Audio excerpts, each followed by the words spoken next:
نو ګرانو کتونکو په نن ویډیو کې به زه تاسو سره یو ډیر مهم خبر شریک کوم چې طالبانو مولانا فضل الرحمن ته واضح دغه خبره کړې ده چې د افغان مهاجرینو سره باید تاسو زیاته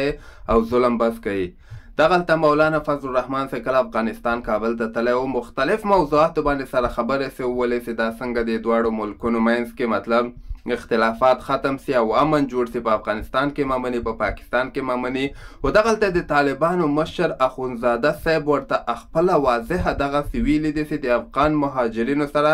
چې کوم کارونه مطلب پاکستان وکړل دغه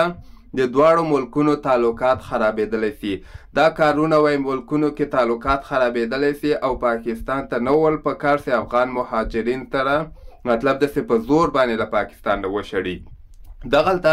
نورو موضوعاتو باندې سره خبرې سولې تجارت باندې سره خبرې وسولې و دلته اخونزاده صاحب هم ورته واضحه دغسې خبره وکړله چې د افغانستان خاوره به د موږ همسایه هیوادونو خلاف نه کارول کیږي. موږ هم غواړو چې په پاکستان کې امنیت جوړ سي او افغانستان کې موږ غواړو نور همسایهګانو نه همدغه موږ هم غواړو چې افغانستان کې موږ نور جنګ نه غواړو موږ امنیت غواړو.